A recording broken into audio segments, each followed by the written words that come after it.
Bonjour à tous, je m'appelle Yacine Rezgui. Je travaille pour IBM Watson en tant que développeur advocate à Londres. C'est ma première fois à Lyon. Pardon. Je trouve Blend.me, c'est une conf pas mal. L'objectif aujourd'hui, c'est vraiment vous montrer la technologie React Native, pourquoi la choisir, quelles sont les solutions concurrentes, et finalement un petit live coding qui ira suivant le temps qui reste. L'objectif, c'est vraiment de vous montrer toutes les capacités de cette techno. Juste j'essaye de voir la salle. Est-ce qu'il y a des gens qui ne sont pas développeurs? Un peu au fond, ok, d'accord. Product manager, directeur technique, directeur commercial, on a quoi? On a des timides, ok. Je vais aller vraiment directement dans le fond du sujet. Il y a pas mal de solutions pour créer sa propre app mobile. Il y a celle qui est basique, celle de base, on crée des apps natives en Objective-C ou en Swift ou en Java avec les plateformes natives. Ça a l'avantage d'être, c'est le terrain de base pour y aller. Par contre, il faut des gens dans votre team qui sont compétents. Il faut avoir des gens, parce que c'est deux teams complètement différentes, avec des skills assez différents, donc c'est assez dur pour des petites équipes, voire même des grandes équipes, d'avoir un partage. Merci iTunes. Alors, pour le développeur qui a laissé iTunes, qui s'ouvre systématiquement dès que l'iPhone est branché, je l'emmerde.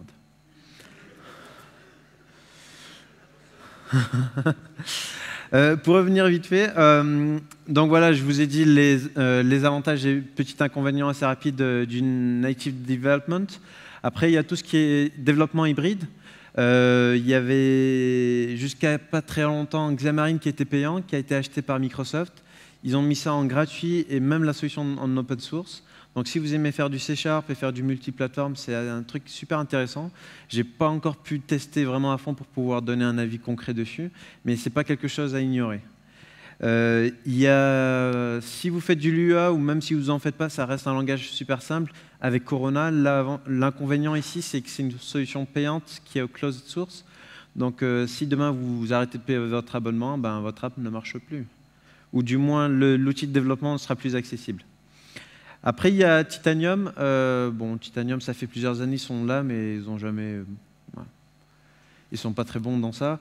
Les raisons pour ça, il y a multiples raisons, mais tout simplement, à la base, la startup, pour essayer de rester dans un peu des comptes positifs, sont passés sur une solution payante, alors qu'à la base, c'était assez gratuit, assez open.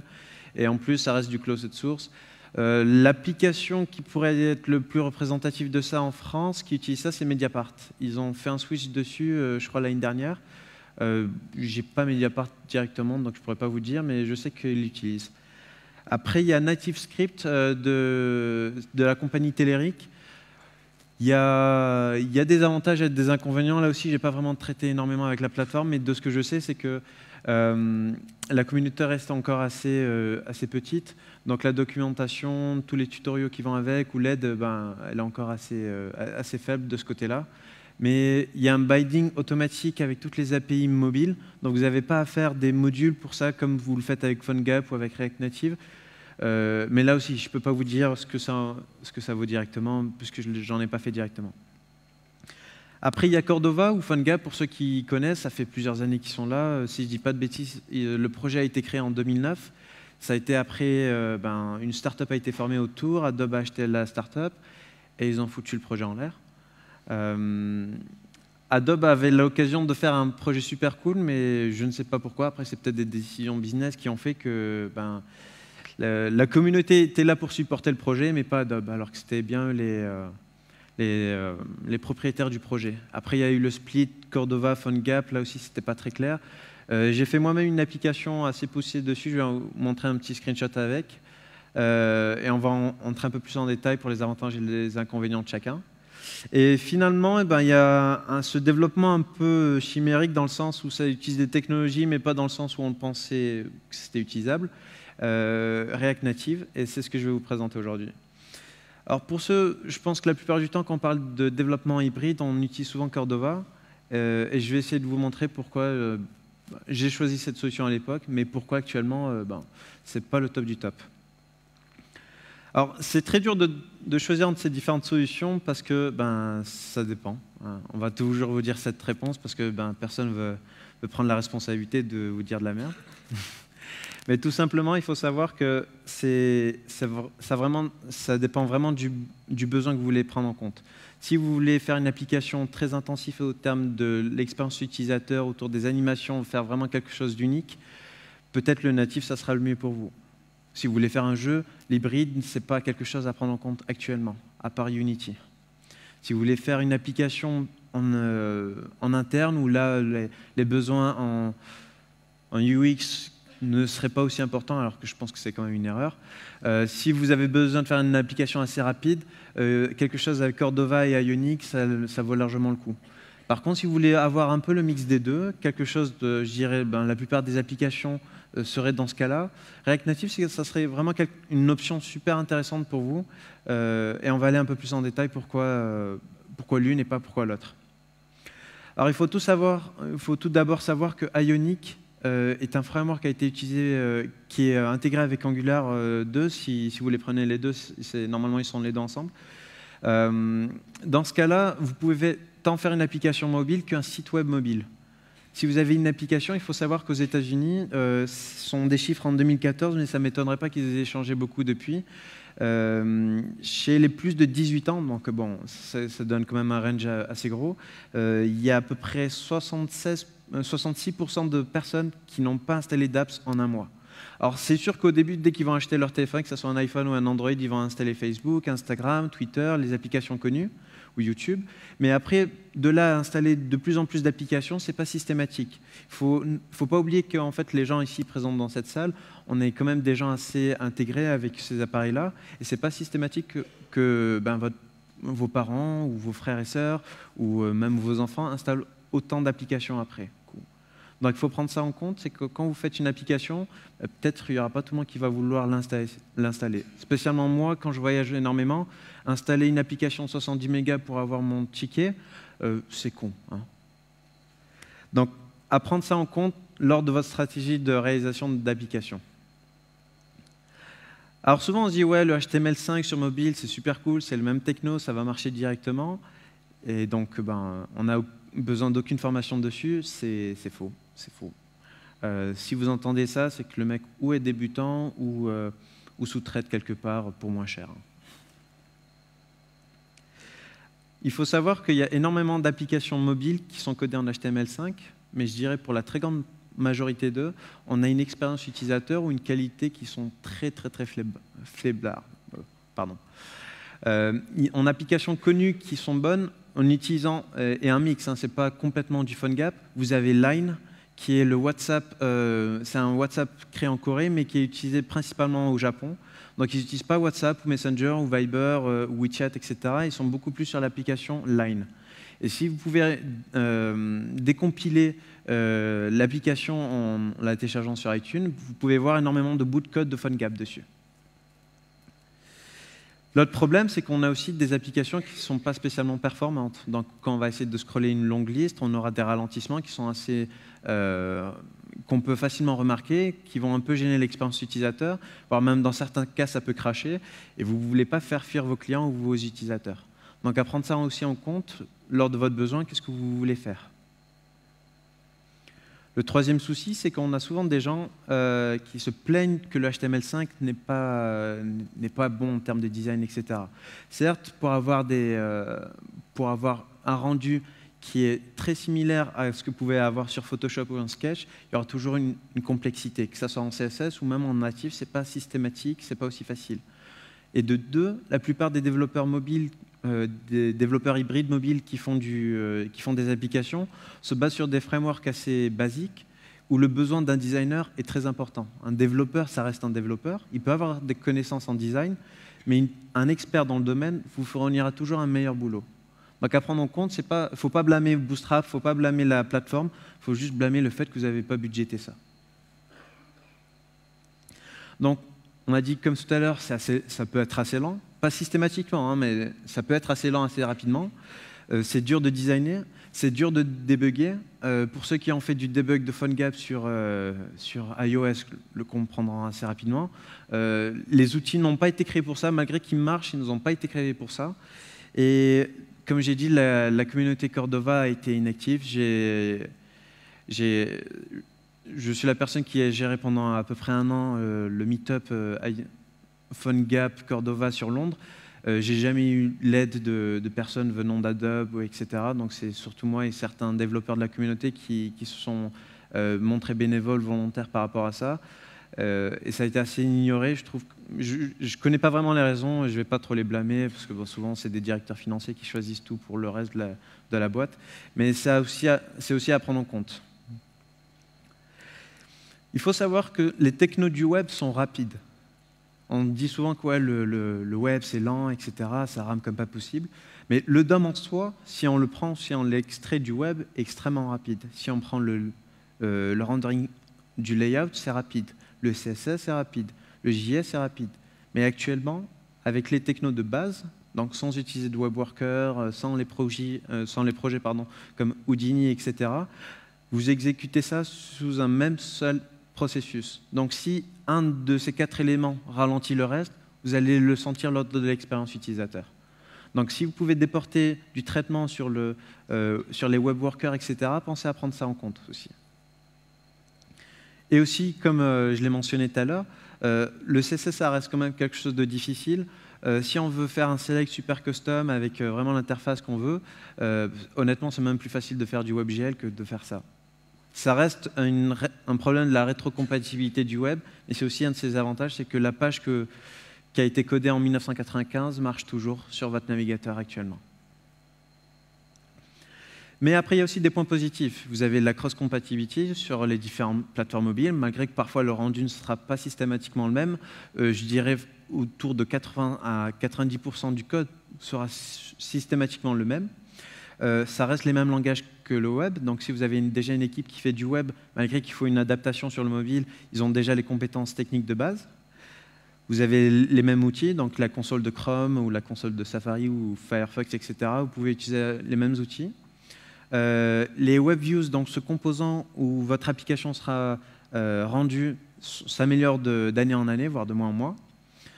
Pour le support sur Android, sur les versions assez anciennes, où Chrome est assez pourri, malheureusement, il y a un projet qui a été créé par Intel qui s'appelle Crosswalks. Je vous invite à y regarder si vous voulez vraiment faire du Cordova.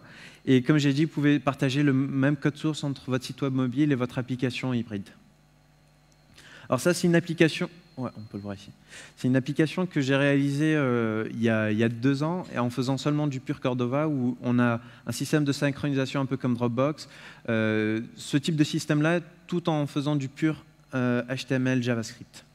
Donc, on peut avoir quand même un rendu assez acceptable. C'est peut-être pas de la qualité du natif, mais au vu du budget et de la disponibilité et de l'urgence, de la priorité de l'application, ça nous arrangeait totalement dans notre cas. Maintenant, on va parler de React Native et pour voir en quoi il est plus intéressant ou meilleur dans certains cas par rapport à Cordova. C'est un projet qui a été créé par Facebook à la base. Ça vient tout simplement de la librairie React. Ils l'ont adapté pour le mobile. Pour ceux qui ne connaissent pas React, c'est juste une librairie de rendu. Donc, ce n'est pas un framework comme vous pouvez le faire avec Backbone ou avec Ember ou avec Angular. Ça reste juste une librairie de rendu. Gérer des composants et leur affichage, pas plus. Si vous voulez gérer un modèle, etc., il y a des librairies pour ça, mais de base, ça ne vient pas avec.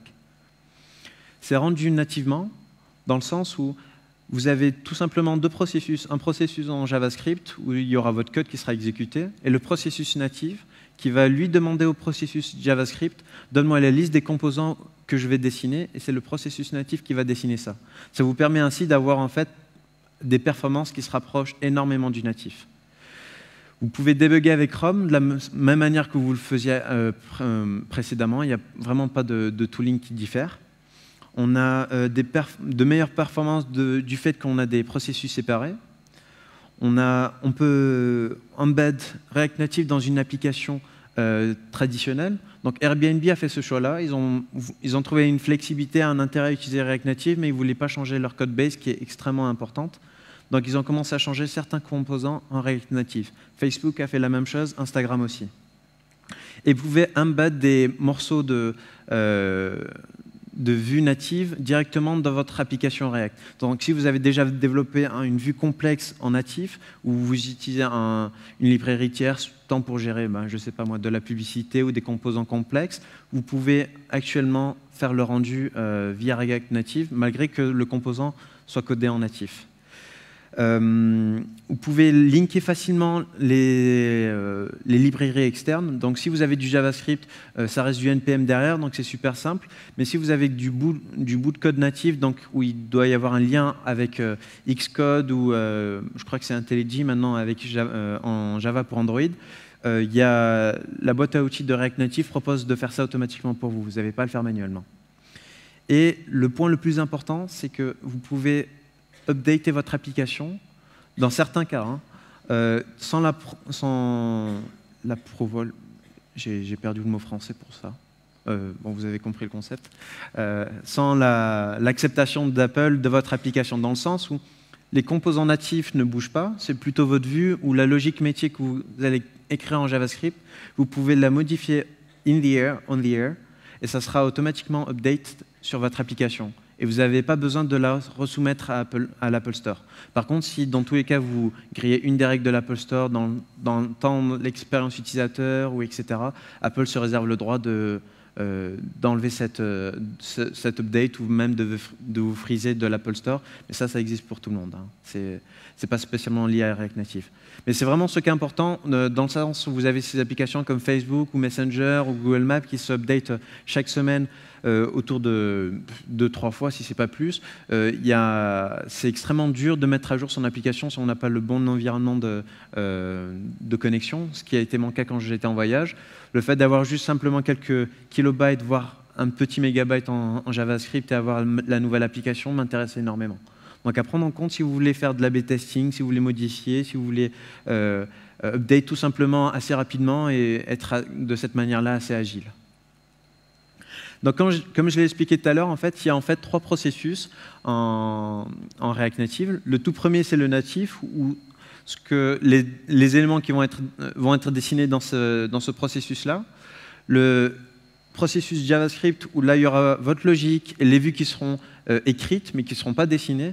Et il y a le shadow thread, qui est tout simplement, là, vous aurez les composants qui vont être mesurés, puisque tout est flex, tout est fluide dans l'application mobile. Donc, pour savoir précisément quelles sont les dimensions, etc., vous n'aurez pas à le définir vous-même dans le style. Vous faites ça en flex, et après, il y aura ce processus qui va calculer la position, les dimensions de chaque élément. Donc, vous n'aurez pas à gérer ça manuellement de par vous-même. Et on a quand même des performances extrêmement intéressantes, et pas comme Flex sur des anciennes versions des navigateurs. Et pour être sûr d'avoir les meilleures performances, afin d'avoir le 60 fps que Apple promouvoit énormément, il faut être sûr que ces frames tournent autour de à peu près 17 millisecondes. Il y a des outils pour mesurer ça, et au cas où, si vous ne le mesurez pas, vous allez voir tout simplement votre application se dégrader en termes de performance ou d'expérience utilisateur. Donc, je vais vous montrer vite fait des applications qui utilisent React Native. Gyroscope, c'est une application de gestion autour du fitness, etc., qui a été faite en React Native. Vous avez Facebook Group qui a été faite en très grande majorité en React Native. Et là, c'est un des composants qui a été annoncé publiquement de l'application Facebook. C'est toute la partie Events qui a été codée en React Native. Donc, vous utilisez déjà React Native sans même le savoir et vous ne sentez pas une différence d'expérience utilisateur, de performance, tout simplement parce qu'on a atteint là un certain niveau de qualité qui permet ce genre de développement. Là, je vais vous montrer une petite vidéo qui est l'application Facebook Ads, qui permet tout simplement de montrer là aussi comment utiliser. L'application a été écrite, si je ne dis pas de bêtises, en 100% en React Native, et toute l'expérience a été codée en JavaScript. Donc, on attend la création, comment ça s'appelle, de publicité, regarder les statistiques de leur reach, de leur target, et définir et regarder ainsi tout son impact. Tout ça a été codé en JavaScript. Et à aucun moment vous pouvez sentir que ce soit une application hybride ou qu'il y a une différence avec les applications natives traditionnelles. Et tout ça a été codé en JavaScript.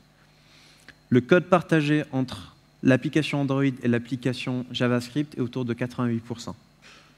Donc il reste certains composants, tout simplement parce que la UI ou l'expérience utilisateur diffère d'Android à iOS, mais toute la logique métier et même certains composants de la UI sont similaires. Donc 88% du code est partagé. Ça, c'est à prendre en compte lors de la réalisation d'une application mobile.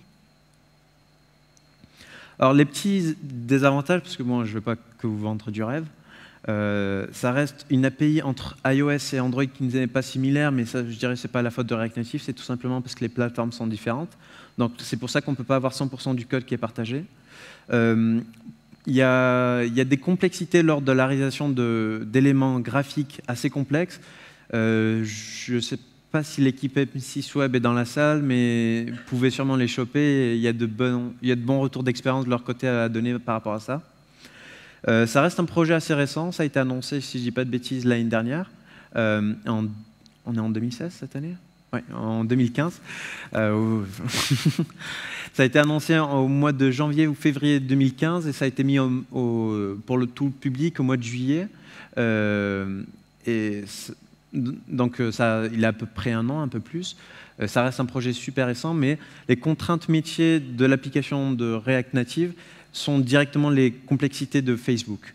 Donc l'avantage par rapport à PhoneGap, où je pense Adobe ne l'a pas intégré assez dans ses produits, c'est que Facebook l'utilise précisément. Ça fait que parfois il y a un détachement entre la communauté et eux-mêmes parce qu'ils ont des complexités que vous n'aurez peut-être jamais dans votre vie, mais ça fait que aussi votre application, ou du moins le framework la base de votre application a été testé dans des performances ou dans des environnements assez extrêmes.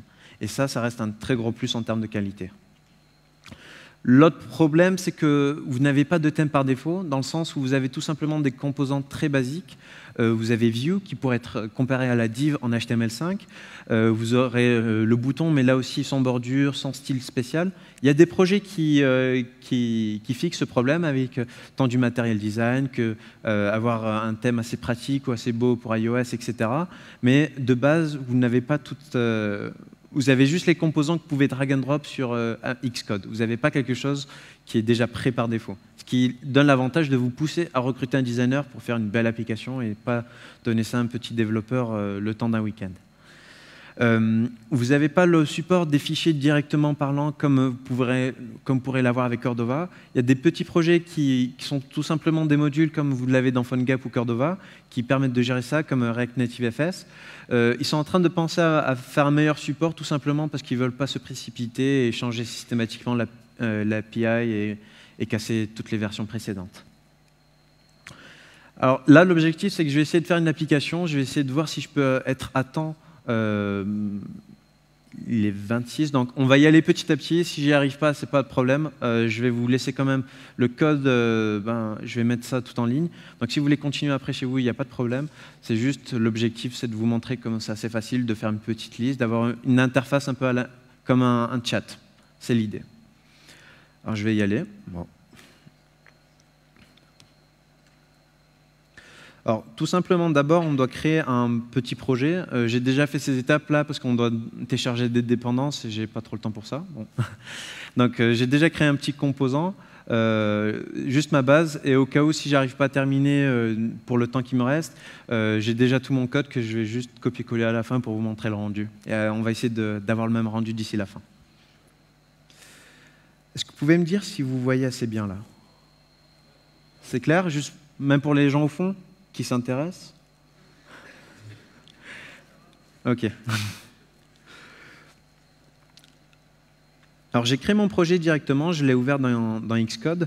Il faut savoir qu'une fois que vous créez un projet React Native, vous avez deux dossiers à l'intérieur, iOS et Android, où vous avez tout le code natif qui est généré automatiquement pour vous, que vous pouvez customiser si vous avez des besoins métiers. Il n'y a pas de problème par rapport à ça. Ne laissez pas un bidouilleur toucher à ça, parce qu'après, si tout pète, vous ne pouvez pas blâmer React Native pour ça. Et de base, deux fichiers ont été créés aussi. Un, c'est pour iOS et l'autre pour Android, qui tout simplement... Allô? Ouais. Tout simplement permettent d'avoir deux vues différentes. Une qui sera lancée par l'application Android et l'autre par l'application iOS. Comme ça, vous n'aurez pas à faire des if systématiques pour vérifier que vous êtes sur iOS ou Android. Pour les gens qui sont passés par Cordova. Alors, je vais vous montrer rapidement le code qui a été généré de base. Pour les gens qui ne connaissent pas React, c'est tout simplement une hérésie pour certains, d'autres un énorme avantage. Le JSX. Le JSX, c'est tout simplement en fait, du JavaScript où vous pouvez écrire du HTML ou du moins une structure XML à l'intérieur.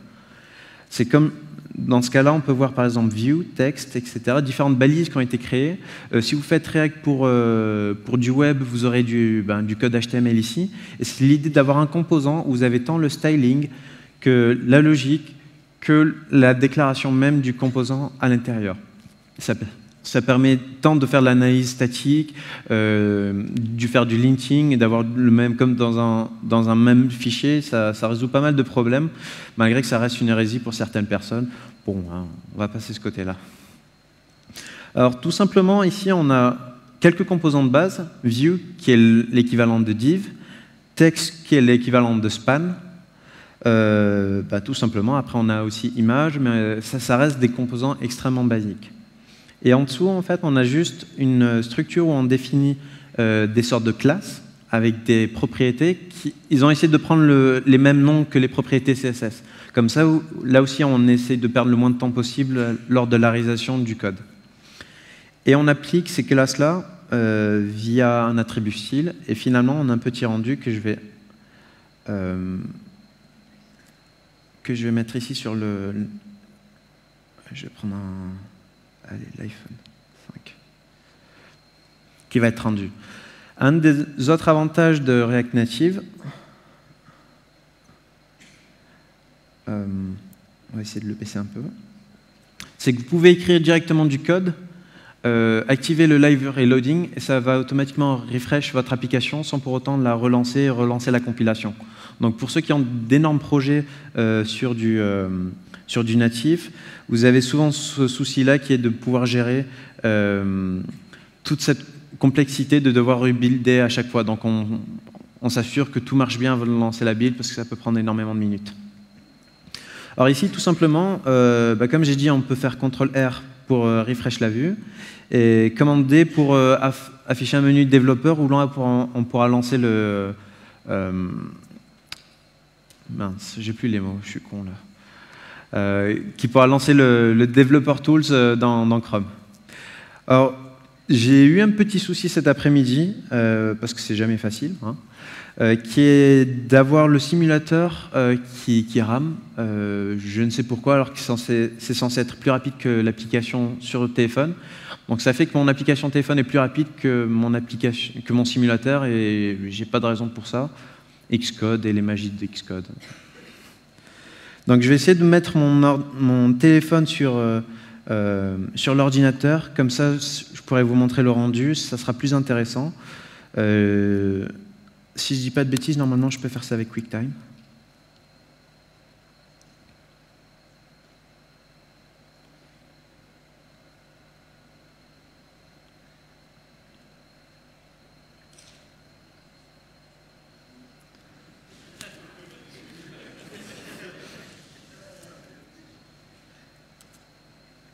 Quelque chose d'assez étonnant avec alors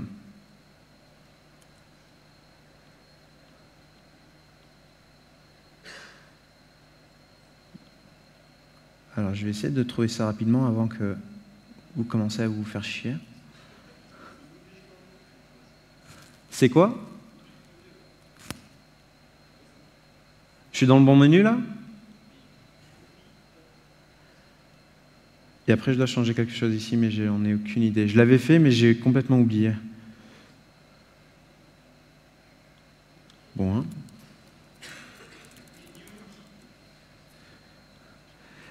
Est-ce qu'on peut donner un micro à la personne qui est en train de parler? New Movie, d'accord. Merci, mec.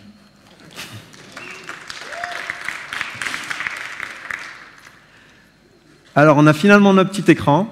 Je vais essayer de le mettre sur le côté et vous montrer ainsi le live reloading. Et vous montrer en fait... Alors, je vais juste... Il faut que j'agite ici. Voilà, il y a déjà le live reloading. Je vais changer rapidement mon petit texte. Et ça me refresh automatiquement sur le côté. Ça met un peu de temps sur le réseau actuel parce qu'en fait, il essaie de passer par Internet pour essayer d'avoir mon adresse IP locale. Quand vous êtes dans, dans la même salle de développement, connectez-vous à une adresse IP locale, ça sera largement plus rapide. Mais ça a l'avantage de marcher malgré que la personne n'est pas sur le même réseau au cas où. Donc ça peut être toujours super utile. Donc, ici, je vous ai montré, j'ai juste rafraîchi rapidement, tout était bon, j'ai pas eu à relancer le debugging ou à relancer la plateforme. Donc là, jusque-là, pas trop de soucis. Donc ce que je vais faire, en fait, c'est tout simplement, je vais copier-coller mon code pour vous montrer la gueule que je vais avoir. Ça reload automatiquement. Et j'ai ma petite application. Donc vous voyez là, par exemple, si vous avez 2 fichiers en entrée, vous avez juste à changer le fichier d'entrée. Vous pouvez tester une version A, une version B, ou ce que vous voulez. Vous pouvez faire n'importe quel scénario et c'est assez rapide. Ici, l'idée, c'est tout simplement en fait, d'avoir une liste où je pourrais écrire plusieurs messages,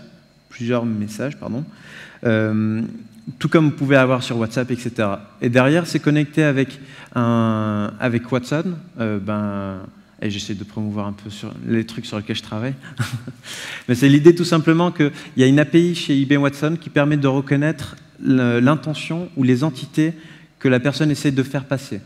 Donc on a un message, je veux réserver un vol entre Amsterdam et Lyon, ou entre Amsterdam et Nice.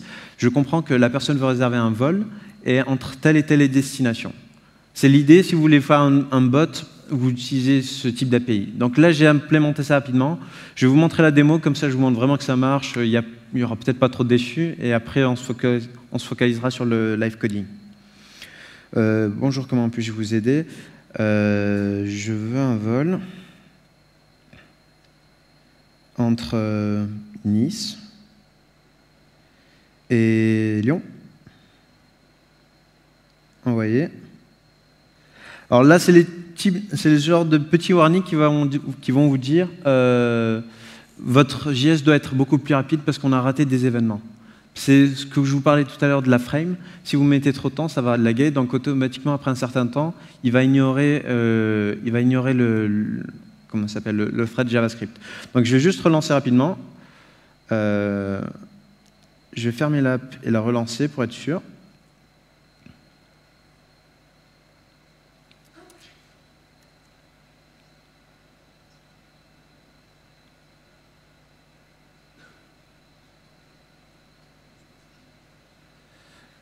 Là c'est Xcode qui est lent, c'est pas de ma faute.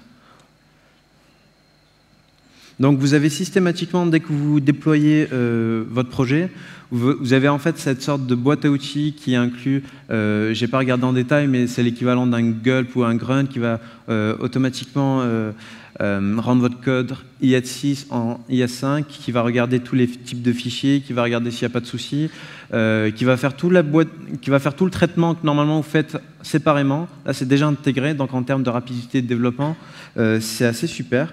Le dernier petit truc aussi qu'il fait, je vais essayer de vous montrer le code qui est directement ici, c'est que normalement pour la gestion d'images c'est extrêmement chiant, mais dans React Native ils ont vraiment pensé à ça. Ce que vous avez à faire si vous avez besoin d'une image, vous faites un require de l'image en question, et si l'image a le même nom avec un arrobase 2x ou 3x, suivant la densité de l'écran, il va la prendre automatiquement. Donc c'est pas à vous de gérer ça via une balise picture ou via un traitement JavaScript afin de prendre ça en compte. Tout est géré et ça simplifie énormément le boulot pour vous. Donc là j'ai l'application qui est de retour. Je vais vite fait écrire. Je vais un peu tricher. Allez. Ah bah non, là il m'a pris le. Je veux un vol entre Nice et Lyon.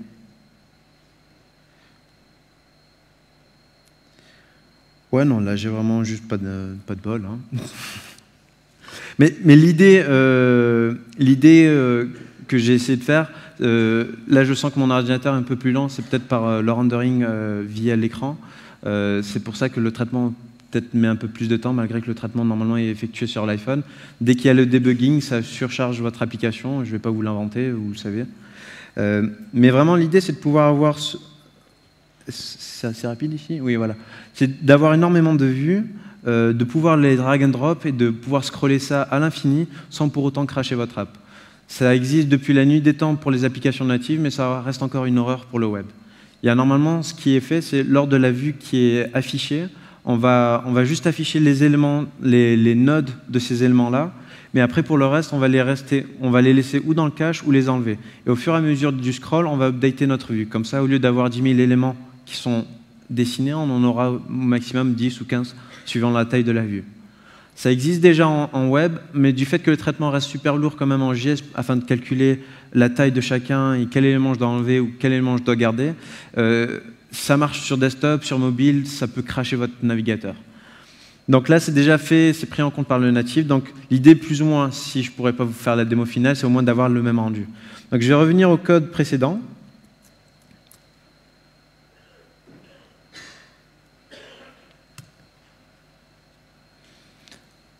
Alors, ce qu'on va faire, c'est tout simplement, on va voir ce qu'on appelle une list view. La list view, c'est cet élément-là qui permet en fait le scroll automatique et prendre en compte les bons éléments affichés. Juste pour info, pour que je ne me loupe pas, je termine à 40 ou à 50? 40. Merde. L'autre personne qui était avant moi a gratté un peu de temps. Je peux gratter un peu de temps? Ok. Je vais y aller assez rapidement. Ah, voilà en plus. Alors, je vais vous montrer assez rapidement le code. Je vais créer rapidement mon petit composant.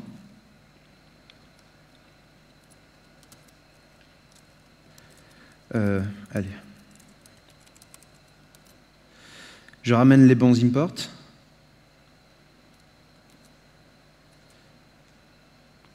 Il y a plus d'imports que prévu, mais bon, je copie du code.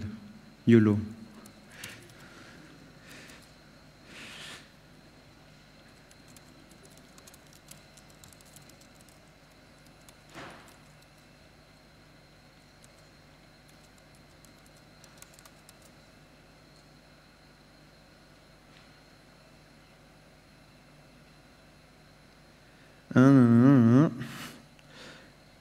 Les joies du code export. Les joies de coder en live. Faites jamais ça dans votre vie, c'est une horreur. Il me tente en plus.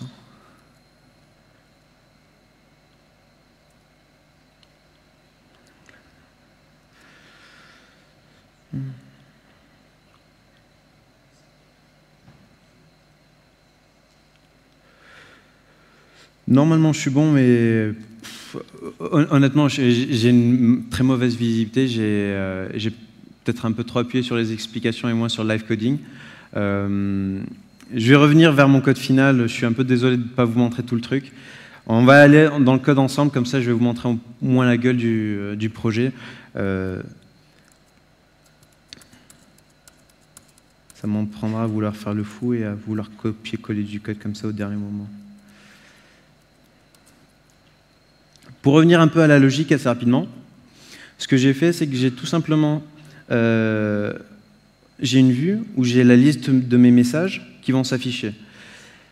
L'élément Keyboard Avoiding View, pour les personnes qui ont fait du Cordova, où ils ont vraiment des problèmes d'afficher ou de cacher le clavier, c'est vraiment un gros souci.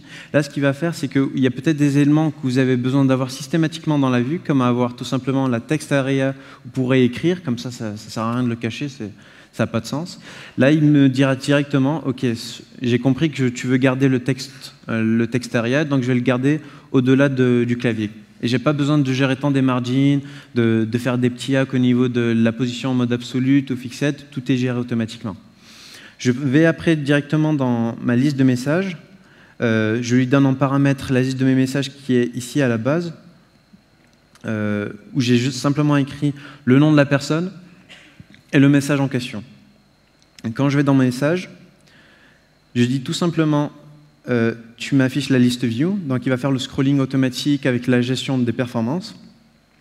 Et pour chaque entrée, pour chaque ligne, tu vas me le render de cette manière-là. Donc en allant dans Render Row, je lui dis, si c'est Watson qui parle, tu me le mets à gauche et tu prends telle image. Si c'est toi, tu vas me mettre l'image de Blind Web et avec le style aligné à droite. Ces styles-là sont tout simplement ceux que j'ai définis en bas, il n'y a rien de sorcier, ça reste du pur CSS. Je reviens ici. Après, une fois que j'ai choisi le bon styling, les bons assets à afficher, les montre de cette manière-là. Donc j'ai ma petite vue où tout simplement, là par exemple j'ai un composant pour rien, petit code au dernier moment, j'ai tout simplement une div qui est flexible, qui me permet d'afficher mon image avec une certaine taille. Je l'ai définie dans mon cas 50 en largeur et 50 en hauteur. Et pour le reste, texte sera flexible. Donc s'il a besoin de plus de tags, s'il a besoin d'être réduit, ça sera fait automatiquement. Je n'aurai pas besoin de faire de text overflow. Je peux lui dire que tu peux me raccourcir le texte, tu le gardes maximum sur une ligne. Au-delà de ça, tu vas mettre les textes ellipses. Je n'aurai pas besoin de gérer de taille du tout. Alors que ça, c'est souvent un souci quand vous faites du 100% fluide sur le web. Là, tout est géré via le shadow thread que j'avais montré dans mes slides précédentes. Donc là, tout simplement, c'est ma petite liste qui s'affiche, donc je peux lui dire directement plusieurs choses.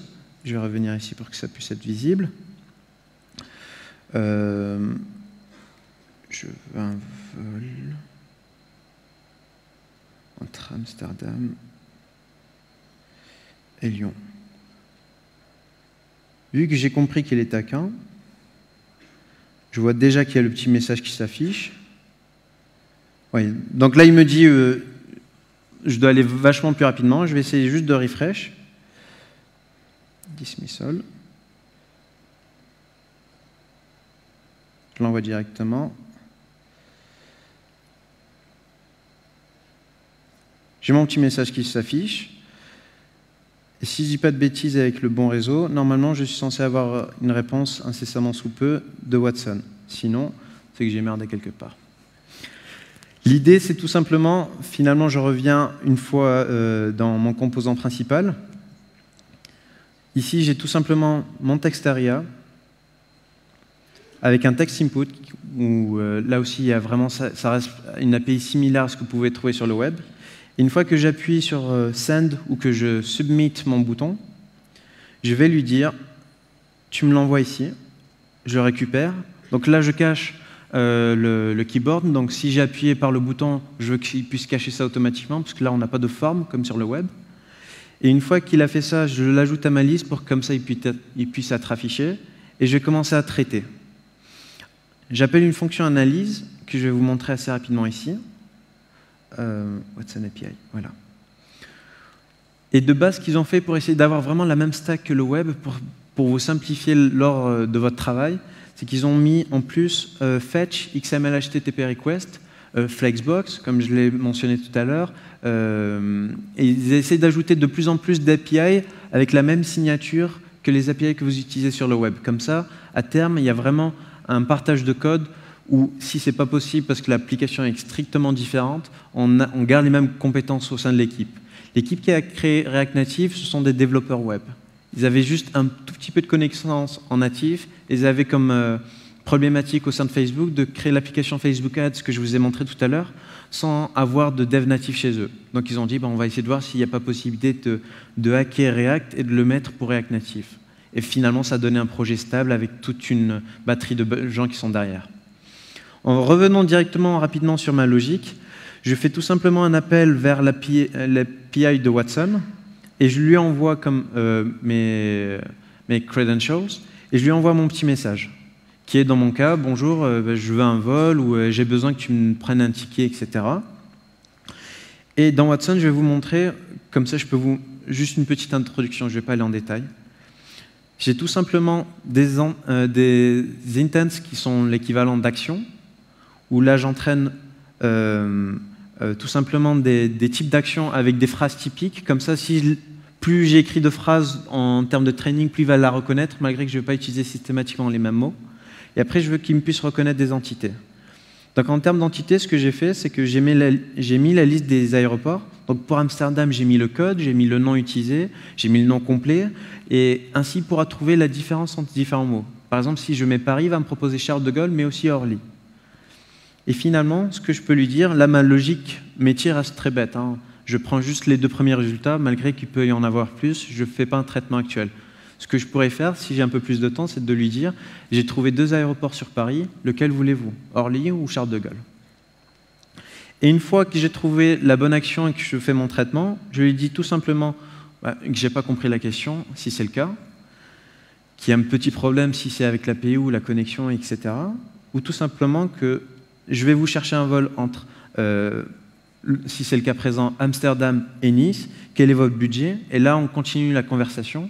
Et tout ça, ça reste du pur JavaScript. Je veux dire, ça, je l'ai codé, c'est peut-être parce que je n'ai pas mis assez de temps que c'est assez pourri comme démo, mais j'y ai mis à peu près autour de 5 heures à développer ça, en sachant que ça fait énormément de temps que je n'ai pas pu m'y remettre sur React Native à cause de mon job. Mais le code ne dépasse pas en tout les 100 lignes pour ce type de logique-là. Donc vous pouvez mettre derrière un développeur qui connaît juste du JS, un bon développeur JS. Hein. Un développeur JS, ce n'est pas quelqu'un qui a fait un tuto sur Smashing Magazine, c'est quelqu'un qui a fait un vrai projet en JavaScript. Mais une fois terminé ça, vous pouvez faire assez rapidement votre logique et avoir finalement le résultat que j'essaye de vous montrer. Ce que je vais faire à la place, je vais un peu tricher, c'est que j'ai un fichier test avec toutes mes données dessus, que je vais juste vous montrer. C'est juste un Lorem ipsum, mais je vais essayer de vous montrer les performances qu'il y a derrière le scrolling. Donc en revenant ici sur mon index.ios.js, je vais importer rapidement de la data de mon petit fichier. Je l'appelais datalong.json. Et je vais le mettre ici. Et comme ça, normalement, ça va s'afficher. Donc je reviens là. Alors là aussi, la logique, c'est que j'ai mis tout le monde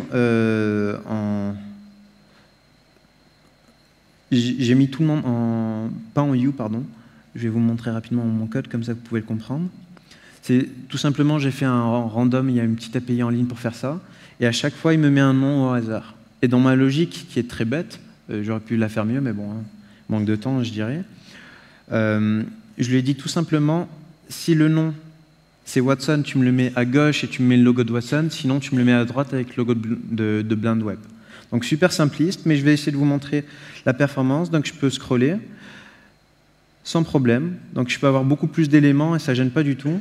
Donc là, je fais exprès de le faire chier juste pour voir s'il va cracher, mais il ne crache pas. Donc c'est ce type d'éléments que vous voulez avoir si derrière vous avez une timeline, une liste de contacts, une liste d'utilisateurs, ou tout simplement... Il s'est passé... Ah ouais, ben ça c'est moi qui... Ouais. Tout simplement une liste qui est énorme et vous ne voulez pas systématiquement leur demander de cliquer sur suivant et ainsi les faire chier. C'est ce type de problématique où React Native a tout simplement sa place.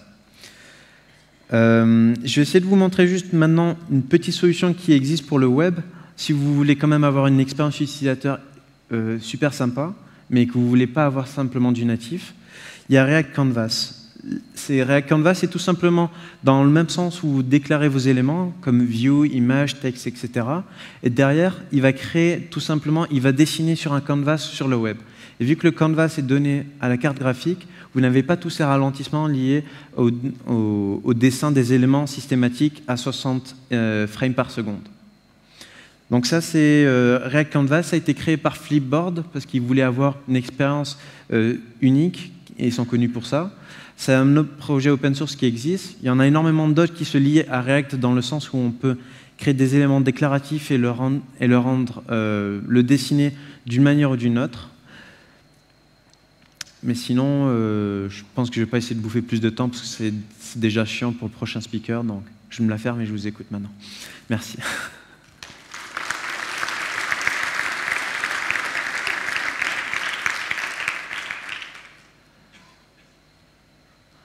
Donc, avant que tout le monde se barre, est-ce qu'il y a des questions? Oui? Il est derrière toi. Merci. Merci pour la conférence. J'ai une question, mais d'abord j'ai une petite remarque, c'est sur Titanium. En fait, c'est un projet qui est toujours open source et ça reste gratuit. En fait, ils ont ajouté des services derrière qui sont eux payants, comme l'hébergement de bases de données, etc. Oui. Mais ça reste toujours gratuit.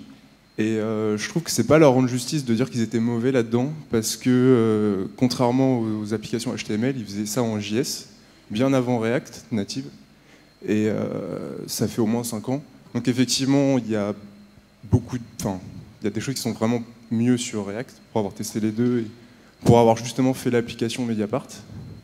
Mais je trouve que c'est quand même... Enfin, ils font beaucoup d'efforts, et il y a encore... comment dire, depuis que React Native est sorti, justement, ils font beaucoup d'efforts. Il y a des mises à jour constamment. Et du coup, voilà, c'était juste une remarque là-dessus. Alors, de ce côté, en fait, c'est que j'ai essayé Titanium, c'était vraiment un de mes gros paris à l'époque, parce que je voulais faire des applications mobiles, mais je n'avais pas les compétences techniques pour être à fond sur l'Objective-C. Je me suis mis beaucoup chez eux, et finalement, après un cycle de développement assez long, j'ai pas eu temps, le support, je pense, parce que Titanium, malgré que c'est un projet open source, il y a des versions payantes.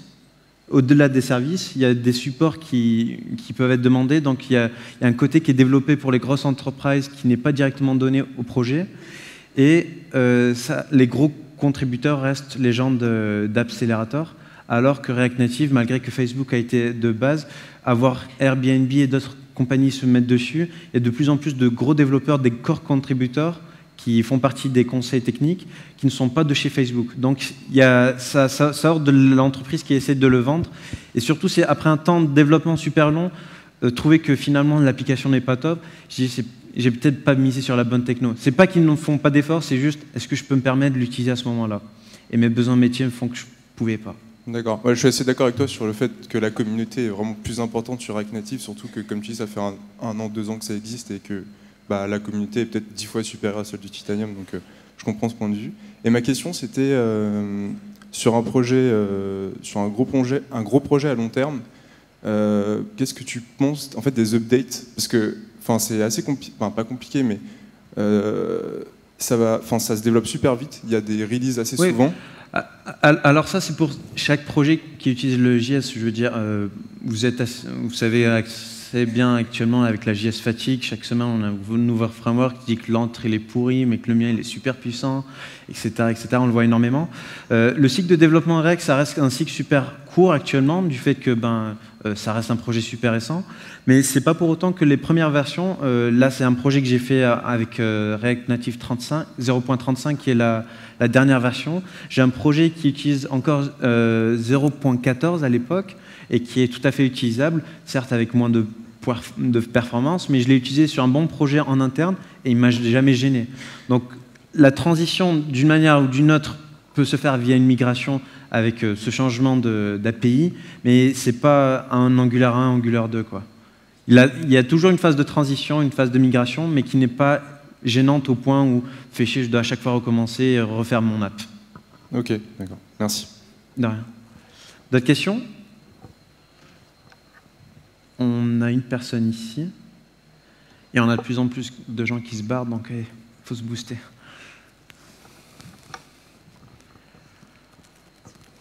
Bonjour, merci pour la conférence. Un des points forts, je trouve, de Cordova, c'est le fait que des intégrateurs qui connaissent HTML, CSS peuvent bosser sur une appli native, enfin une appli hybride. Comment ça peut se passer, cette collaboration, ce travail avec des intégrateurs, des gens qui connaissent HTML, CSS sur React Native? Alors, des projets que j'ai pu voir, il y a un projet qui s'appelle React Native Web, qui est l'idée d'avoir ses composants view, text, etc.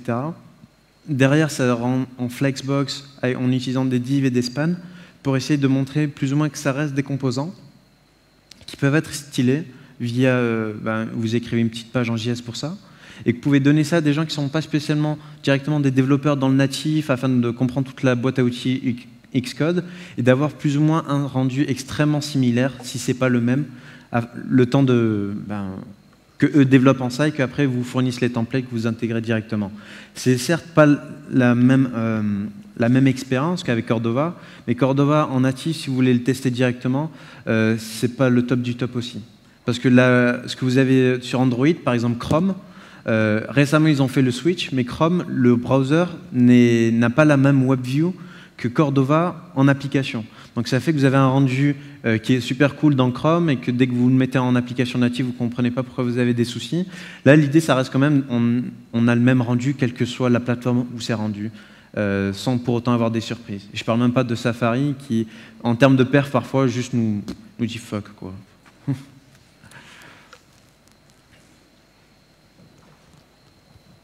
D'autres questions? C'est bon, je vous ai fait chier, c'est ça? Ben, merci beaucoup.